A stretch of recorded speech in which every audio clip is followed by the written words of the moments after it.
जय भीम, जय भारत, नमो बुद्धाय। साथियों, वंचितों का भारत पे आज चर्चा यूपी और बिहार की। यूपी में यहाँ एकदम यूपी की एक नई तस्वीर सामने आ रही है और इसी के साथ साथ बिहार में जो पॉलिटिकली उठापटक हो रही है जेडीयू और बीजेपी के बीच में, इन दोनों मुद्दों पे बात करना आज हमने लाजमी समझा है। मुद्दा ये है कि यूपी के मुख्यमंत्री योगी आदित्यनाथ आज गोरखपुर में एक वंचित के यहां भोजन के लिए गए। अब जब चुनाव सर पे आ गए हैं, तब क्यों याद आई दलित की, तब क्यों याद आई वंचित की?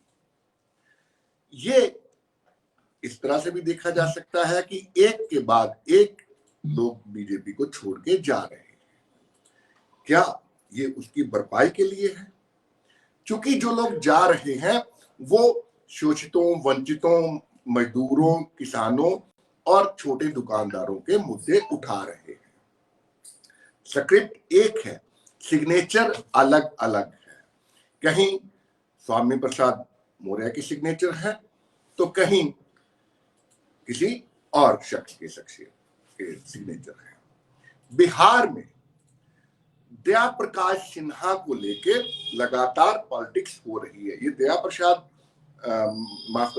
प्रकाश उनका नाम है। दया प्रकाश वही शख्सियत है जो मनुवाद के एजेंडे को 21वीं शताब्दी में भी आगे बढ़ा रहे हैं।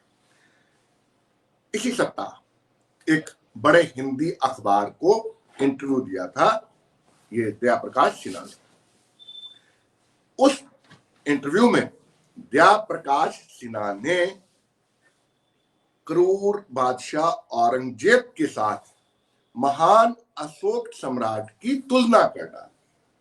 अब ऐसे में वंचितों का, शोषितों का, ओबीसी का भड़कना लाजमी है। ये सब उठापटक बिहार में चल रही है। इस बड़े मुद्दे पर बात करेंगे हमारे साथ गोरखपुर यूपी से, जो कि गोरखपुर सीएम योगी आदित्यनाथ का उनका मठ भी वहां पे है और उनका होम टाउन भी है। लेकिन ये अलग बात है कि अब वो अयोध्या से 2022 में असेंबली इलेक्शन कंटेस्ट करेंगे। मंजुलता अंबेडकर जन मोर्चा के वरिष्ठ पदाधिकारी हैं, गोरखपुर से हमारे साथ जुड़ गए हैं। सबसे पहले उनका स्वागत करते हैं। मंजू जी, वेलकम। जय भीम। जय भीम, नमो बुद्धाय।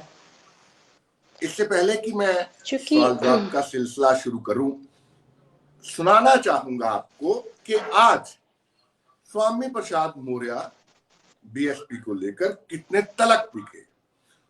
स्वामी प्रसाद मौर्य का यहां तक कहना है कि वो जिसको छोड़ देते हैं उसका अता पता नहीं मिलता है।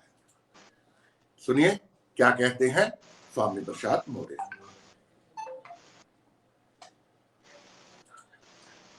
मैं ये भी चुनौती देता हूं, जिसका मैं साथ छोड़ता हूं उसका कहीं अता पता नहीं रहता है। हमारी बहन जी इसका जिंदा मिसाल है। जब तक साथ था बार बार मुख्यमंत्री बनती थी, उनको घमंड हो गया था एको अहम द्वितीयो नास्ति। बाबा साहब के मिशन से हट गई, मानवर कांशीराम को भूल गई, मानवर कांशीराम के सामाजिक परिवर्तन आंदोलन को डुबोने का काम करने लगी। मानवर कांशीराम जी के और साथ ही साथ मैं ये भी चुनौती देता हूं, जिसका मैं साथ छोड़ता हूं उसका कहीं अता पता नहीं रहता है।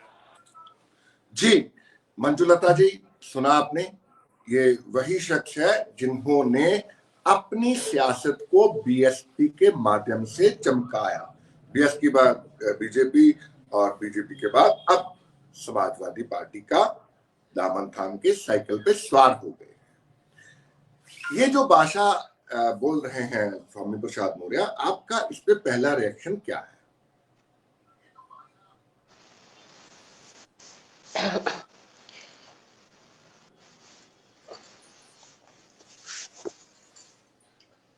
चूंकि चुनाव का माहौल चल रहा है और अपने समाज में कुछ लोग ऐसे भी हैं जो चाहते हैं और सोचते हैं कि चाहे कुछ भी हो जाए, हमको किसी न किसी रूप में सत्ता में रहना है। और या स्वामी प्रसाद मौर्य ने इसी संदर्भ को लेकर के भाजपा को ज्वाइन किया, जबकि वो अपने सोसाइटी, अपने समाज के हैं और उसी विचारधारा को मायने रखते हैं, लेकिन फिर भी उन्होंने वो भाजपा में चले गए और भाजपा पे चूंकि उनको ज्यादा अपने वंचितों और समाज, जो हमारा अपना समाज है, उस पे उनका उस पे फोकस नहीं था। उनको किसी न किसी रूप में उनको सत्ता चाहिए थी, उनको पद चाहिए था, इसीलिए वो चले गए। हमको नहीं लगता कि फिर वो आगे भी अपने समाज के लिए और बेहतर कर पाएंगे, या फिर ऐसे लोग अपनी सोसाइटी को लेकर के बहुत जागरूक नहीं रहते हैं, बहुत वो कभी भी कुछ उनकी कोई विचारधारा नहीं होती है, मेरा जहाँ तक मानना है।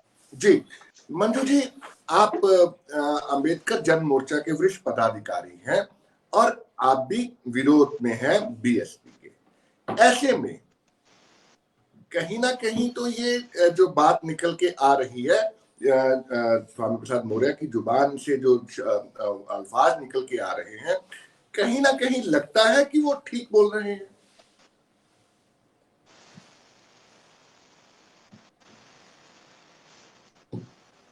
अब बोलने के लिए तो कोई कुछ भी बोल सकता है, लेकिन समाज के प्रति आप कितने समर्पित हैं।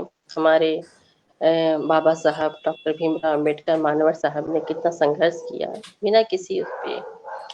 बाकी अपने कुछ लोग हैं जो समाज में हैं, लेकिन वो अब मुझे तो नहीं लगता, जहां तक जो मेरा विचार है, कि उन्होंने पद के लिए, सत्ता के लिए, या फिर चलिए उनको इस मंत्री का इंटरनल पद चाहिए पॉलिटिक्स और पे बाद में शामिल। आते हैं। दूसरा, आज आपने देखा होगा कि योगी आदित्यनाथ चुनाव के ऐन मौके पे गोरखपुर के अंदर एक दलित के यहाँ पर खाना खाने गए। ये जो पॉलिटिक्स है, ये पॉलिटिक्स जो है, ये जो एक डेंट पड़ा है बीजेपी को, क्योंकि 14 लोग छोड़ चुके हैं, उनमें 3 मिनिस्टर थे और जो 11 वो विधायक हैं। और खबर ये है कि अभी और लोग बीजेपी को बाय कहने वाले हैं। ये उसकी भरपाई के लिए है, डैमेज कंट्रोल के लिए।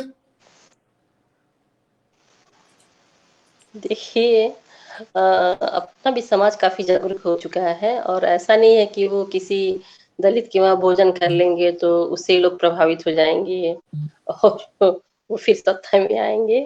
ये कुल मिला के चुनावी माहौल है कि अपना किसी न किसी तरह से मतलब हथकंडा अपनाना है कि हम लोगों को प्रभावित कर सकें और सत्ता में आ सकें। जैसे अयोध्या का मंदिर, वहां पे दीपदान वगैरह होता रहता है हमेशा, तो उससे नहीं, सिर्फ धर्म के आड़ पे और हिंदू मुस्लिम करने से या फिर किसी दलित वर्ग के वहां जाके भोजन कर लेने से आपको सत्ता नहीं मिलने वाली है। और ये अब हमारा समाज भी अब जागरूक हो गया है, समझने लगा है कि क्या सही है क्या गलत है। उनको एजुकेशन और उनको भी अपना मान सम्मान और अधिकार मिलना चाहिए, इस पे फोकस है। आपको याद होगा पहले भी कई मिनिस्टर जो थे वो वंचितों के यहाँ पर खाना खाने को गए थे, लेकिन खाना अपने यहाँ से लेकर गए थे।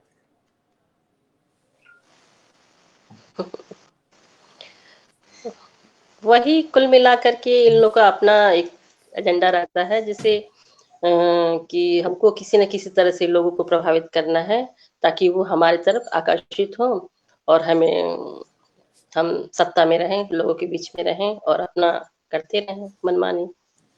मंजू जी, इससे पहले कि मैं आपको दया प्रकाश सिन्हा के मसले पे लेके आऊं, जब उन्होंने तुलना कर दी एक क्रूर बादशाह औरंगजेब से महान अशोक सम्राट की, क्योंकि आप 16 तारीख को आप इस रविवार को आप एक गोरखपुर में बड़ा सम्मेलन करने जा रहे हैं। वंचितों का भारत की कोशिश उस सम्मेलन को लाइव करने की भी है। ऐसे में सवाल आपसे ये है कि ये जो प्रोग्राम आप करने जा रहे हैं, थोड़ा सा इसकी जानकारी जो है वो वंचितों के भारत के दर्शकों को दे दीजिए। चूंकि हम लोग 16 को डेट मिला था और हम लोगों ने 16 को डेट डाला था कि हाँ रैली या सम्मेलन करना है, उनसे बात अपनी रखनी है और वो हमारे मंच पे आएंगे। लेकिन चूंकि इधर आचार संहिता लागू हो गया है और सारी रैलियां, सारे ये कार्यक्रम को उस पे बैन लग गया है, तो फिर वो चीज पोस्टपोन हो गया है और हम लोग लखनऊ ही जाकर के और पर्सनल एक मीटिंग रखेंगे और उनसे बात करेंगे इस संदर्भ में कि कैसे आगे की रणनीति क्या कैसी होगी या क्या करना है। मतलब वो 16 तारीख वाला प्रोटोकॉल जो प्रोग्राम है अभी उनको उनकी पालना करते हुए अब गोरखपुर की जगह लखनऊ में वो सम्मेलन होगा। हाँ, लखनऊ में और करेंगे। और क्या जैसा होता है जानकारी अभी कितने लोग निर्णायक शामिल हो सकते हैं इस सम्मेलन के अंदर? अभी मतलब प्रोटोकॉल्स के जो भी प्रोटोकॉल्स हैं उस प्रोटोकॉल के किस तरह अकॉर्डिंग से जो क्या भी मीटिंग डायरेक्शन है करनी उस हिसाब से सब लोग वहां पे जाएंगे। जी जी तो मंजुलता, अभी यहाँ पूरी पे तरह मैं से छोटे फाइनल से नहीं ब्रेक हुआ ले है रुक रहा हूँ। कि किस ब्रेक तरह के से क्या करना है। तत्काल बाद जी आपसे बातचीत जारी रहेगी। सिर्फ देखते ही रहोगे कि बॉडी बनाओगे भी? बॉडी भी बन जाएगी, बस ये हुडी मिल जाए।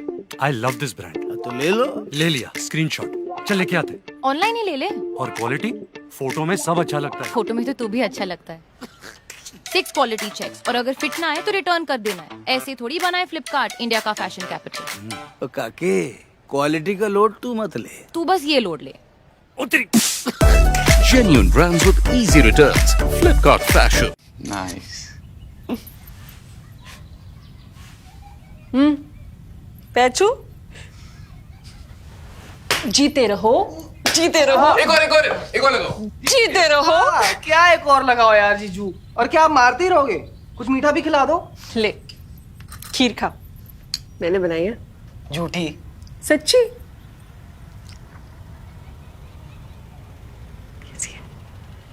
ये सच्ची में आपने बनाई है? सही है। अच्छा मुझे भी खिलाएगा? देख सुबह से भूखी बैठी हूँ मैं तेरे इंतजार में। नहीं।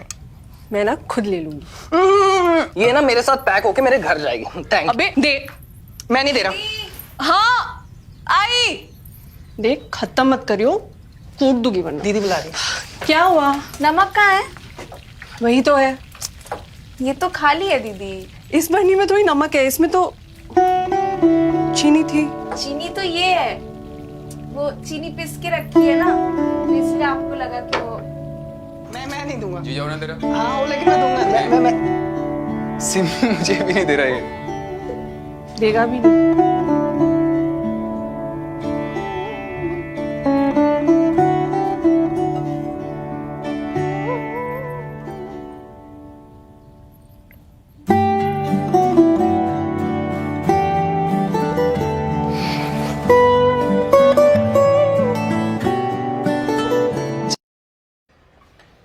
सिर्फ देखते ही रहोगे कि बॉडी बनाओगे भी? बॉडी भी बन जाएगी, बस ये हुडी मिल जाए। I love this brand. तो ले लो। ले लिया, स्क्रीनशॉट। चल लेके आते। ऑनलाइन ही ले ले। और क्वालिटी फोटो में सब अच्छा लगता है। फोटो में तो तू भी अच्छा लगता है। 6 क्वालिटी चेक और अगर फिट ना आए तो रिटर्न कर देना है। ऐसे थोड़ी बनाए फ्लिपकार्ट इंडिया का फैशन कैपिटल। तो काके क्वालिटी का लोड तू मत ले। तू बस ये लोड ले। उतरी। Genuine brands with easy returns. Flipkart Fashion. Nice.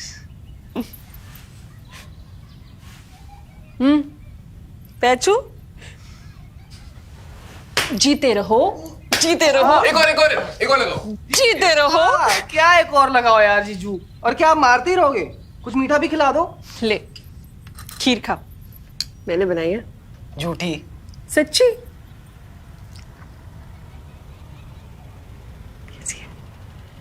ये सच्ची में आपने बनाई है? सही है। अच्छा मुझे भी खिलाएगा?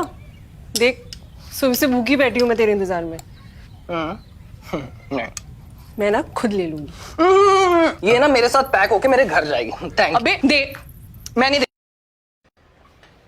सिर्फ देखते ही रहोगे कि बॉडी बनाओगे भी? बॉडी भी बन जाएगी, बस ये हुडी मिल जाए। I love this brand. तो ले लो। ब्रेक के बाद एक बार फिर आप सबका स्वागत।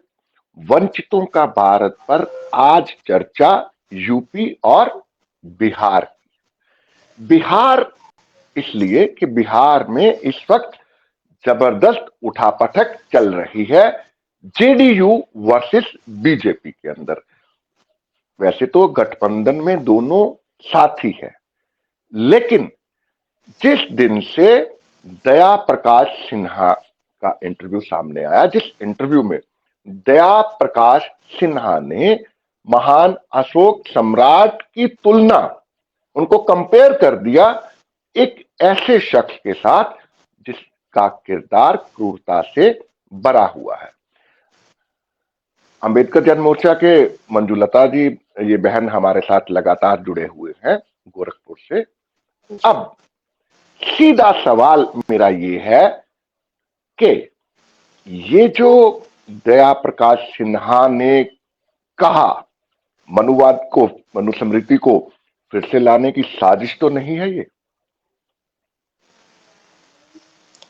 साजिश तो है ये, और ये लोग पूरी तरह साजिश कर रहे हैं शुरू से लेके जब से भाजपा की सरकार आई तब से, कि संविधान को किस तरह से खत्म कर देना है और मनुस्मृति को कैसे ले आना है, राम राज को किस तरह से स्थापित करना है।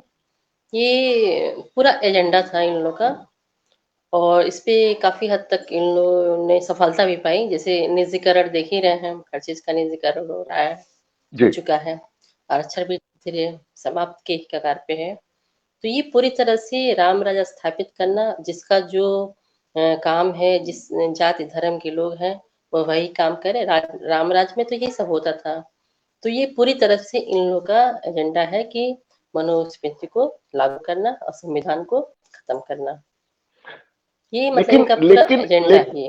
लेकिन सुशील कुमार मोदी का ये कहना है, बिहार के डिप्टी सीएम रहे हैं, राज्यसभा सदस्य हैं अब, उनका कहना है कि दया प्रकाश सिन्हा का बीजेपी से नाता नहीं है। जबकि जो खोज हम लोगों ने की है, जो पड़ताल हम लोगों ने की है, उसमें ये आ रहा है कि दया प्रकाश सिन्हा का एक बड़ा कनेक्शन जो है वो बीजेपी के साथ है। उसी कनेक्शन के चलते दया प्रकाश सिन्हा को पद्मश्री जैसे अवार्ड, भारतीय सबसे बड़ा अवार्ड, और वो अवार्ड जिस अवार्ड के अंदर अशोक चक्र है, क्या ये अवार्ड इन जैसे लोगों से जो मनुस्मृति को फिर से जिंदा करने के सपने पाले हुए हैं, वापस ही लेना चाहिए? जी जी। तो इसके पहले पद्मश्री कंगना जी को भी मिला था, तो 14 आपने उनका सुना ही, देखा ही उनका इंटरव्यू कि हमें आजादी 14 में मिली। तो ये लोग जो इनकी जो विचारधारा है ना, इन लोग की जो विचारधारा है वो पूरी तरह से मनुस्मृति की है, और ये लोग भाजपा के ही मेंबर हैं, एजेंडे हैं, और इन लोग को पूरा ये है कि हमको मनुस्मृति को लागू करना है। और ये इत्तेफाकन दोनों के खिलाफ। मंजू जी माफी के साथ ये सवाल कर रहा हूं, आपको रोकते हुए सवाल कर रहा हूं। इत्तेफाकन दोनों के खिलाफ, भले ही वो एक्ट्रेस हो कंगना रनौत या औरंगजेब से महान अशोक सम्राट की तुलना करने वाले, इनके खिलाफ भी एफआईआर है। लेकिन ना तो अभी तक कंगना रनौत गिरफ्तार हुई है, हालांकि उनको तलब किया गया है और पूछताछ के लिए उनके वकील वहां पे पहुंचे भी है पुलिस स्टेशन में। लेकिन एक चीज और जोड़ना चाहूंगा मैं, जिन लोगों ने हेट स्पीच दी, जिन लोगों ने एक एजेंडा बताया, उनमें से एक अभी वो वसीम रिजवी को तो गिरफ्तार कर लिया, क्योंकि वो मुस्लिम से हिंदू बने थे इसलिए वो एक गिरफ्तारी हो गई है। लेकिन बाकी जो लोग हैं उनको अभी तक सिर्फ नोटिस भेजा जा रहा है। 3 लोग, कंगना रनौत, दया प्रकाश सिन्हा और वो जो जिन्होंने जहर उगला था, एक गिरफ्तारी है सिर्फ।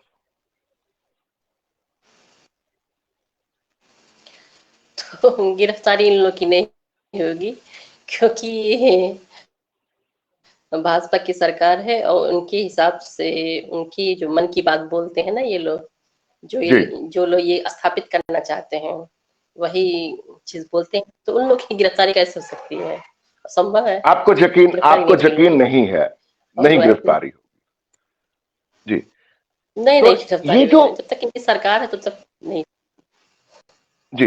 लेकिन यूपी के अंदर, फिर से यूपी में लेके आता हूं आपको, यूपी के अंदर जो आज की तारीख में पॉलिटिक्स हो रही है, जो राजनीति हो रही है, मुद्दों से हट के हो रही है, वही शमशान कब्रिस्तान, हिंदू मुस्लिम और ये सब, क्या यही सब कुछ बुनियादी जरूरत रह गई है समाज की, भारत की?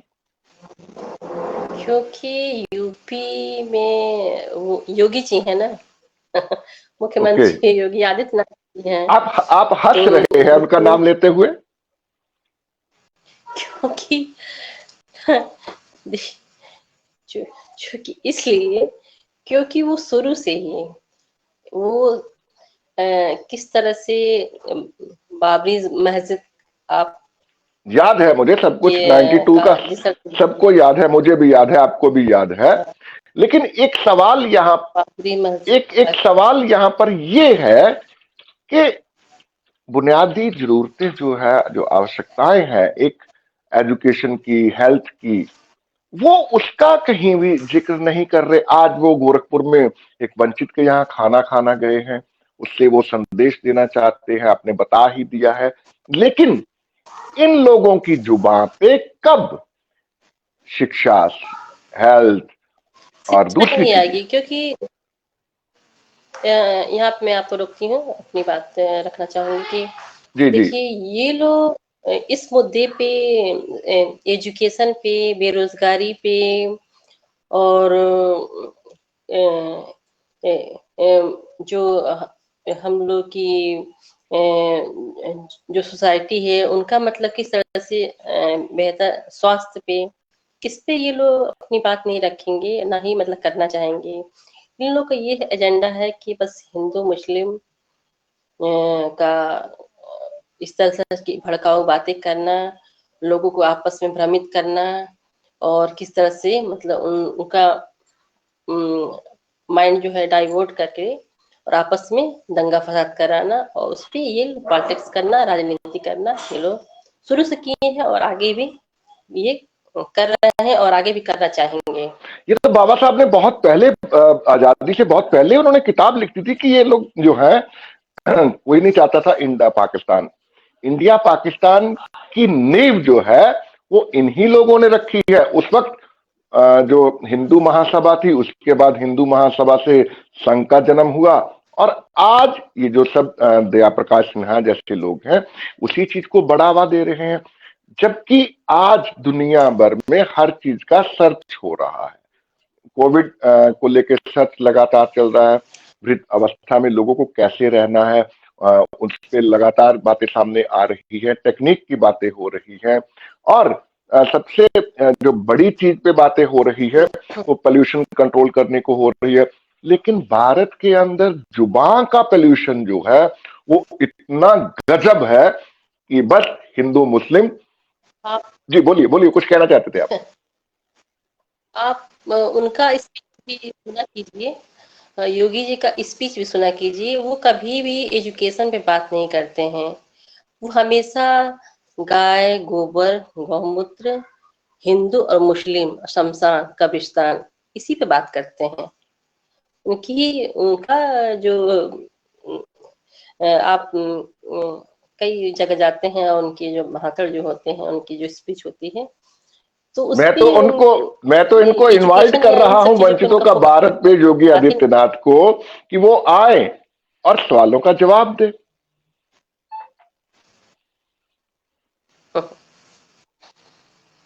वो सवालों का जवाब देंगे, और सवालों का जवाब ऐसे घुमा फिरा के देते हैं, ऐसे विकास हो रहा है, ऐसे आत्मनिर्भर भारत की कल्पना करते हैं। आत्मनिर्भर कैसे? जो जिसको खाने को नहीं मिल रहा है, जिसको एजुकेशन नहीं मिल रहा, जिसको जो वंचित समाज का है उसको ढंग का कपड़ा नहीं मिल रहा है, तो वो कैसे आत्मनिर्भर बन जाएगा? मतलब इन लोग की जो ये मन तो की वही बात है, जो ये तो चुगलेबाजी है, वो इस तरह की, ये तो वही बात होगी ना जो वो तुलसीदास कहते थे, उसका कोई नहीं। कि आपको याद होगा अच्छे से, क्या कहते थे वो, डोल गंवार, उसके आगे क्या कहते थे? हाँ हाँ, तो ये तो मतलब कि जो स्त्री जो एजुकेशन का मतलब वो नहीं है उनको, मतलब वो सिर्फ शोषण करने के लिए होती हैं, उनको इन सब चीजों का अधिकार नहीं है। तो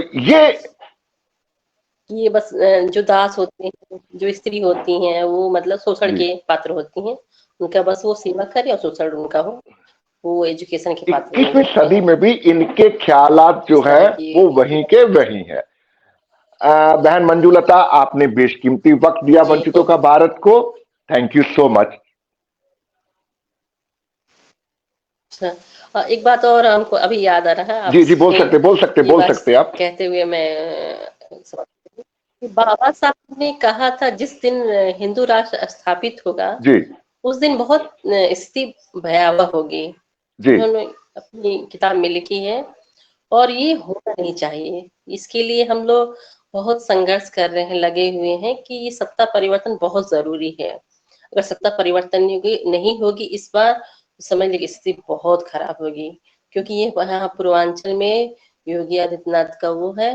समझ लिए कि जो हम लोग का जो सीट था, ओबीसी का, एससी का, एसटी का जो रिजर्व सीट था, उन सभी सीटों पे समान वर्ग का मतलब नियुक्तियां की गई हैं।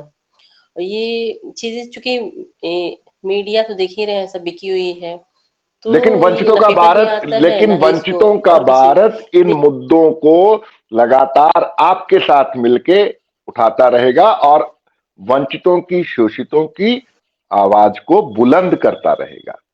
Again thank you so much. जय भीम, जय भीम। साथियों,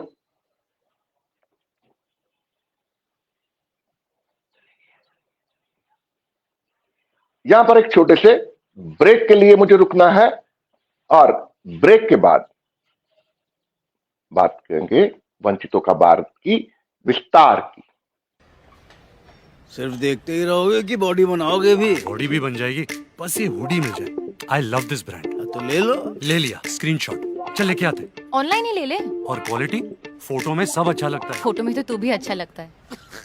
6 क्वालिटी चेक्स, और अगर फिट ना आए तो रिटर्न कर देना है। ऐसे थोड़ी बनाए फ्लिपकार्ट, इंडिया का फैशन कैपिटल। काके, क्वालिटी का लोड तू मत ले, तू बस ये लोड ले। Genuine brands with easy returns. Flipkart Fashion. Break के बाद एक बार फिर आप सबका स्वागत। एक जानकारी के लिए 1 मिनट लूंगा मैं। वो जानकारी ये है कि वंचितों का भारत सोमवार से 17 जनवरी से दिन में आपके लिए खास जानकारियां और जो बड़ी खबरें हैं उनको आपके साथ साझा करता रहेगा। अब यूपी के, पंजाब के, गोवा, उत्तराखंड, मणिपुर के चुनाव तक वंचितों का भारत जो पहले सैटरडे और संडे को छुट्टी करता था या अवकाश होता था, वो अब नहीं होगा। लगातार आपके साथ बना रहेगा वंचितों का भारत। आज के लिए इतना ही। जय भीम, जय भारत, नमो बुद्धाय।